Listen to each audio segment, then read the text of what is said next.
Are you ready to shake things up?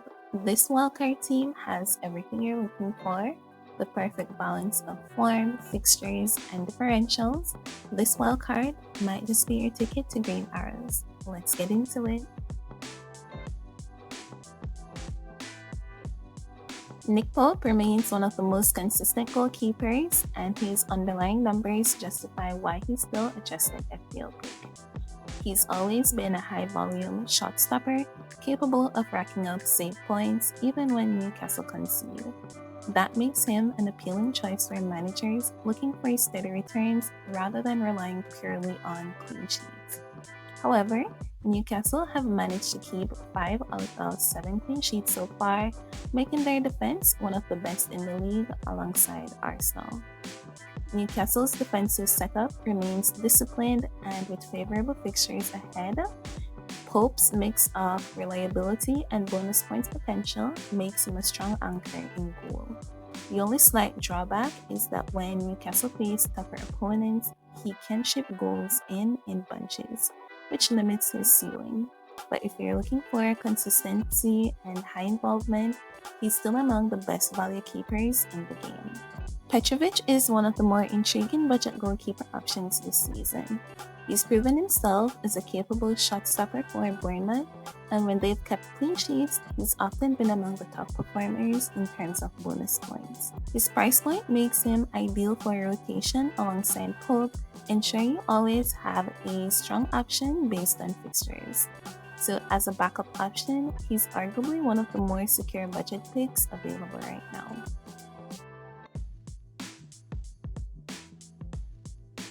Timber offers a bit of everything you would want from a fullback: clean sheet potential, attacking involvement, and bonus points upside. Arsenal's defense remains one of the strongest in the league, so doubling up on them is a smart move. Timber's positional awareness allows him to push forward in possession, creating the chance for an assist while still maintaining part of a solid defensive structure. His ceiling for FPL points is significant given his versatility. And right beside him, his teammate Gabriel provides the physical presence and goal threat that completes that defensive pairing perfectly. Gabriel continues to be Arsenal's defensive rock and one of their biggest set-piece threats. His aerial dominance makes him a danger from corners, and when Arsenal keep clean sheets, he's often in the bonus points conversation. His price-to-performance ratio remains fantastic, and he's a perfect complement to Timber in an Arsenal defensive double-up. Looking beyond Arsenal, there is excellent value elsewhere too. Senesi is the first name that stands out among the budget defenders.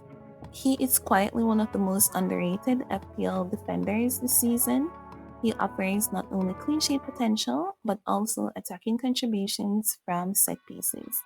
His underlying defensive stats show strong involvement in duels and interceptions, which often translate into bonus points when Bournemouth keep things tight. He's also budget-friendly, freeing up funds for premium assets elsewhere in your squad. After Senesi, another solid rock option comes from South London in Mark Guehi, who has been a consistent presence in Crystal Palace's defense. Guehi has become the heart of Crystal Palace's defense and continues to deliver reliable returns. Palace's defensive record this season has been solid, and his ability to rack up defensive contribution points make him a strong pick even in games where they concede. He also carries some attacking threat from corners, which can turn a steady 6-point clean sheet into a double-digit haul. The only real drawback is Palace's tough fixture run, where keeping consecutive clean sheets might be challenging. But as a value defender, Guehi's consistency and reliability make him hard to ignore. Finally, rounding off the defense, we have Dan Burn, another key figure in Newcastle, who provides both strength and attacking presence. He remains a key figure in their defense, especially in home matches where they tend to dominate. His aerial presence in both boxes make him a sneaky source of attacking points. He's always a threat on set pieces and corners. Combined with Pope, he forms a Newcastle defensive double-up that can deliver solid returns when fixtures are favorable. The risk with Burn is that his attacking involvement is sporadic, and his returns are highly dependent on clean sheets. But his reliability and price point makes him a very practical inclusion in this wildcard team.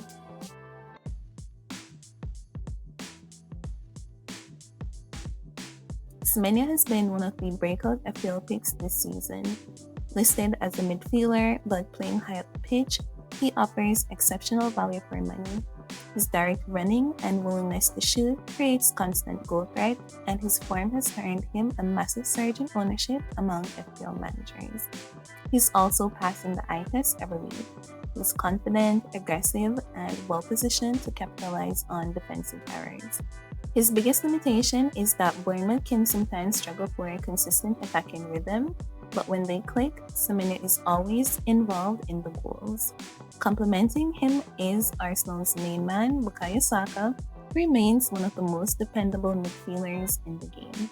When he's fit, he's Arsenal's most reliable attacking outlet, and he's on penalties, which adds a huge layer of security to his returns. His combination of consistency and explosiveness makes him one of the safest premium midfielders to own. The only minor downside this season has been his limited minutes due to injury, but when he starts, he's almost always among the points.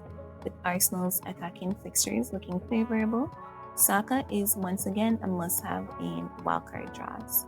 Right alongside him is Kudus, who adds creativity and unpredictability to this lineup. He's shown flashes of brilliance and is heavily involved in Tottenham's attack when he's fit.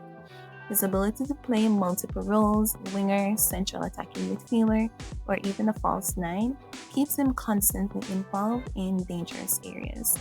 He's also a strong differential, with ownership levels still moderate compared to other mids in his price range. The main concern is Tottenham's inconsistency against lower sides, but Kudus' individual quality makes him a potential game changer on any given week. Adding further depth and control is Ryan Gravenberch, who's starting to emerge as a reliable mid-price gem. He's started to find his rhythm this season, showing more confidence in front of goal and linking well with his attacking teammates. He's not just a deep midfielder, he's beginning to make those late runs into the box that leads to goals or assists. As a mid-priced option, he fits perfectly into a wildcard setup that balances premium and value picks. The concern with him is rotation, if his manager chooses to rotate heavily for European fixtures. But when he starts, he looks like an increasingly productive FPL asset. Finally, rounding out the midfield is Moses Caicedo, the dependable enabler who helps balance the budget without compromising stability. Caicedo's appeal in FPL comes primarily from his consistency and low cost. He's not a flashy pick, but he offers guaranteed minutes and contributes to clean sheet points from the midfield when his team defends well. Occasionally, he chips in with assists or bonus points through defensive contributions. He's the kind of player who provides balance to your squad, affordable, nailed on, and dependable. The trade-off is that he won't deliver explosive attacking returns, but as a fifth midfielder, he's a perfect enabler in a wildcard team.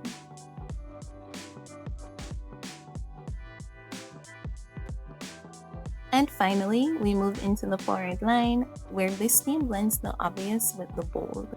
First up is Erling Haaland. There's not much debate here. Haaland is the foundation of nearly every FPL squad. His goal-scoring record remains elite, and even when City don't look their best, he finds a way to produce returns. His ownership is close to 100% among top managers, and that's because he's almost fixture-proof. The only minor issue is his hefty price tag, but the security and captaincy potential he offers makes him worth every penny. You simply can't build a wildcard team without him. Supporting him up front is Lyle Foster, a budget-friendly striker who offers both flexibility and decent attacking potential. Foster is a budget forward who gives managers a lot of flexibility. When in form, he's a reliable source of returns against mid-table sides, and he's heavily involved in his team's attacking build-up. His relatively low price makes him ideal for a second or third striker, especially if you're investing heavily in midfield or the defense. The main challenge with Foster is consistency. He can go quiet in tougher fixtures, but when he's confident, he's a valuable differential with solid points potential.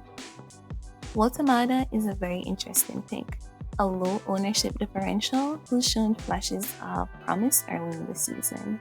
He's young, hungry, and starting to establish himself as a reliable goal threat.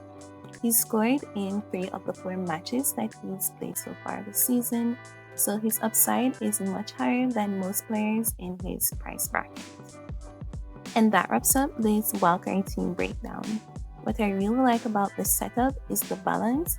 There's defensive security from the Arsenal and Newcastle double-ups, attacking explosiveness through Saka, Kudus, and Haaland.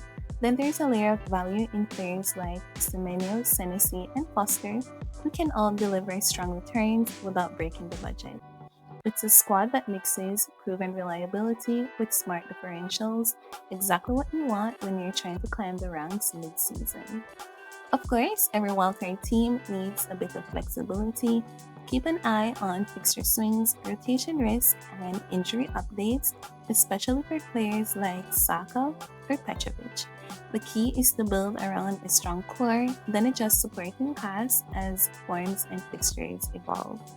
This draft gives you that foundation, consistent performers, emerging talents, and a couple of low ownership punts who could turn into game changers. If you're activating your wildcard this week, take a second look at the lineup. There's enough balance here to stay competitive across several game weeks without burning unnecessary transfers. And if you're not wildcarding yet, it's still a great reference point for who to target in the coming weeks. So now I want to hear from you. Who's locking into your wildcard team? Are you going double Arsenal at the back or loading up more in the midfield? Drop your thoughts and your current draft in the comments below. And if you found this breakdown helpful, make sure to like the video, subscribe for more weekly FPL content, and turn on the notifications so you don't miss my next video. Good luck with your wildcard, and I'll give an updated wildcard team after the international break in case of injuries. Thank you so much for watching, and I'll catch you in my next one.